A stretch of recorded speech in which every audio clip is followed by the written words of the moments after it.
Today, we dive into the horrifying case of John Wayne Gacy, a man whose name has become synonymous with evil.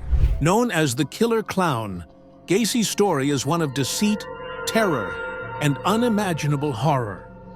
Join us as we unravel the chilling details of this infamous case. So, before we dive in, if you find this video informative, don't forget to like, subscribe, and click the bell icon for more true crime stories. Join us today as we uncover the unsettling events that unfolded, and let's unravel the chilling tale of John Wayne Gacy. Tonight in News Extra, the man who committed what may be the crime of the century. His name is John Wayne Gacy, convicted of killing 33 innocent people and destroying hundreds of lives. He's never talked to anyone about the case until tonight. His murder spree was first discovered on a cold December day when the first of his victims were found in the crawl space beneath his home. John Wayne Gacy was a seemingly ordinary man who led a double life as a beloved community figure and a sadistic serial killer. This case shocked the world and left an indelible mark on criminal history. Let's start from the beginning. John Wayne Gacy was born on March 17, 1942, in Chicago, Illinois. Raised in a blue-collar neighborhood, Gacy's childhood was marked by a turbulent relationship with his father, John Stanley Gacy. His father was an alcoholic who physically abused him. He was also an alcoholic, sorry to say. Was he abusive? Did he strike out at you? When he drank, he was almost like a different person. My dad struck all of his children all the Adding time. to the young Gacy's troubled upbringing. Gacy struggled with his health as a child, suffering from a congenital heart condition and several other ailments. He faced bullying at school due to his weight and his perceived effeminacy. These factors contributed to a sense of isolation and inadequacy that would plague him throughout his life. Despite the challenges at home, Gacy managed to carve out a semblance of a normal life. He was active in community activities, often volunteering and trying to make a name for himself as a helpful and outgoing individual. It seemed like Gacy had finally found his place in the world, but dark clouds were already forming on the horizon. After high school, Gacy attended a business college and graduated in 1963. He quickly found work as a management trainee at a shoe company, and his charisma and work ethic led to a series of promotions. In 1964, he married Marlon Myers, a co-worker's daughter, and moved to Waterloo, Iowa, where he managed 3 Kentucky Fried Chicken (KFC) restaurants owned by his father-in-law. Gacy's seemingly perfect life began to unravel when he was arrested in 1968 for sexually assaulting 2 teenage boys. He was sentenced to 10 years in prison, but served only 18 months due to good behavior.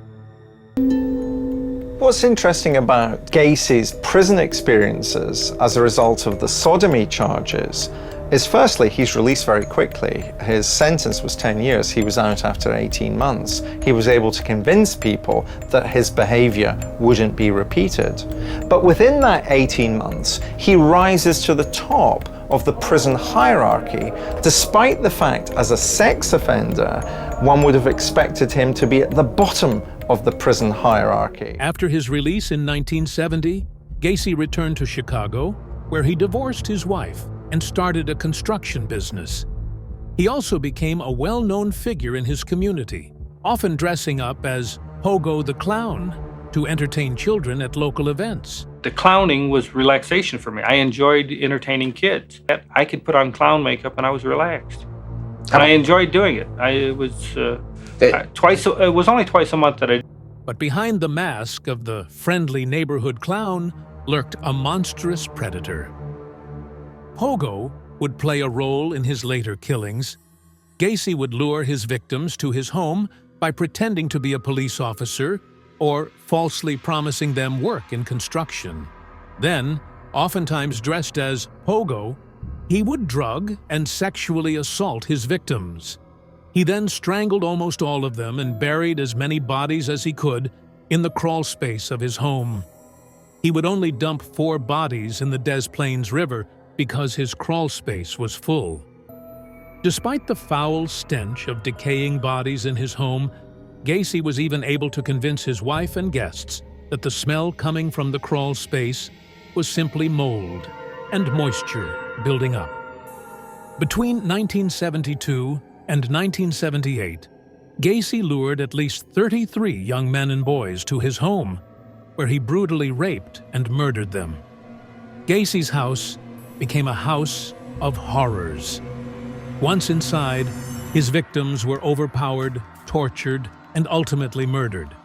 He strangled most of his victims and often engaged in sexual acts before and after death. Gacy's killing spree began in earnest in 1972 and continued until his arrest in 1978.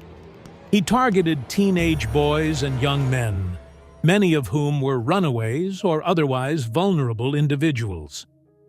Gacy's modus operandi was chillingly methodical.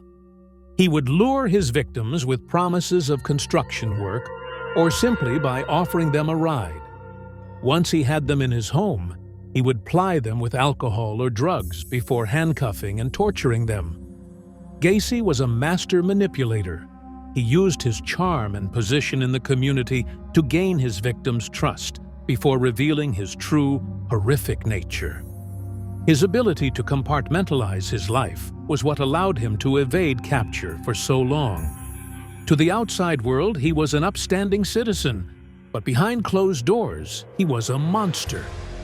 The disappearance of 15-year-old Robert Piest was the key to Gacy's downfall. When Gacy stopped targeting young gay homeless men who weren't really part of the community, but instead targeted Robert Piest, who was an all-American high school kid with a good family, who were going to report him as missing, who were going to say, how's the police investigation going? It was only by choosing that type of victim that really was the unraveling of Gacy. Piest was last seen leaving work to meet with Gacy about a potential job. Cops learned that Gacy was the last to see the teen, and they obtained a search warrant to look in the construction owner's home. When he didn't return, his family reported him missing, and the investigation led police to Gacy. The search revealed the remains of 29 bodies buried in shallow graves under Gacy's house. The sheer scale of his crimes was staggering, and the horror of his actions sent shockwaves through the community. Gacy buried most of his victims in the crawl space under his house. The stench eventually became overwhelming, leading neighbors to complain. However, it wasn't until December 1978 that Gacy's reign of terror came to an end. Gacy was arrested and charged with multiple counts of murder. During his trial, the details of his heinous crimes shocked the world. He tried to plead insanity, claiming that an alternate personality, Jack Hanley, was responsible for the murders, but the jury was not convinced. Gacy's arrest sent shockwaves through the community. The beloved clown was revealed as a sadistic serial killer. Dubbed the Killer Clown by the media, Gacy became a symbol of the terrifying monsters that can lurk in plain sight. On March 13, 1980, Gacy was convicted of 33 counts of murder and sentenced to death. Between 1972 and 1978, Gacy tortured and murdered at least 33 teenagers and young men inside his own home. At the time of his arrest, he was known as the largest mass murder in the history of the United States. During interrogations, Gacy displayed a chilling lack of remorse. He boasted about his crimes, offering graphic details that further tormented the families and investigators. His twisted justifications added another layer of horror to the story. He spent 14 years on death row before being executed by lethal injection on May 10, 1994. The man, convicted of more murders than any serial killer in American history, has been executed after 14 years in prison. John Wayne Gacy was found guilty of killing 33 young men and boys, mainly around Chicago. Gacy was executed at Joliet Prison in the state of Illinois by a machine which delivered a lethal injection. It took 18 minutes for him to die. The prosecution, led by William Kunkel and Robert Egan, presented a compelling case that highlighted the premeditation and sheer brutality of Gacy's crimes. They called witnesses who had managed to escape Gacy's assaults and detailed the methodical nature of his killings.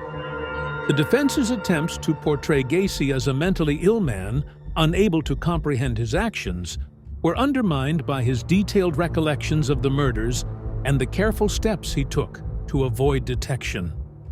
The legacy of John Wayne Gacy is one of horror and tragedy. His crimes left an indelible scar on the lives of his victims' families and on the collective psyche of society. Yet, his case also serves as a stark reminder of the importance of vigilance and the need for justice.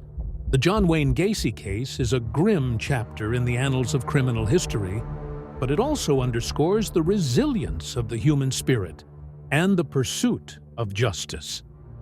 In the years since Gacy's execution, his story has been the subject of numerous books, documentaries, and even films. While the fascination with his case continues, it's crucial to remember the real lives that were devastated by his actions. Thank you for joining us today as we delved into the horrifying case of John Wayne Gacy. If you found this video informative, please give it a thumbs up and share it with others. Don't forget to subscribe to our channel for more in-depth stories of crime and justice. Until next time, stay safe and vigilant. And remember, if you or someone you know is in need of help, don't hesitate to reach out to the appropriate resources. Together, we can make a difference. If you want to know about how a single man killed almost 90+ women, check out this video.